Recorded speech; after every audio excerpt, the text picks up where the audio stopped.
শুধু ইউটিউবে video upload করলে হবে না, কিছু গুরুত্বপূর্ণ কাজ আছে। এই কাজগুলো আপনাদের করতে হবে নতুন অবস্থায়।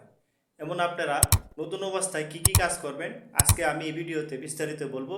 আপনারা ধৈর্য সহকারে আমার কথা শুনবেন, এমন মনোযোগ দেওয়া আমার ভিডিওটা দেখবেন যে আপনাদের নতুন অবস্থায় কি কি করণীয়। এক নাম্বার হইল, ভিডিও আপলোড করার টাইমে আপনারা কি করবেন, নতুনদের ভিডিওগুলো দেখার চেষ্টা করবেন। আপনি যদি নতুন অবস্থায় নতুনদের ভিডিওগুলো দেখতে পারেন, 100% আপনার ভিডিওতে ভালো একটা ভিউ চলে আসবে। কারণ আপনি নতুনকে ভালোবাসা দিবেন, আবার নতুনরাও আপনাদের ভালোবাসা দিবে। এখন আপনি যদি নতুন অবস্থায় বড় বড় আইডিতে ভালোবাসা দেন, এখান থেকে আপনি লাইক কমেন্টে লাইক পাবেন, কিন্তু আপনার ভিডিওতে ভালো পরিমাণে একটা ভিউ আসবে না।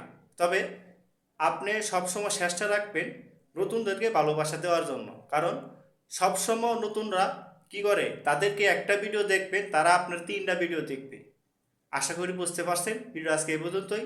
সুস্থ থাকবেন, ভালো থাকবেন এই কামনা করি। আল্লাহ হাফেজ।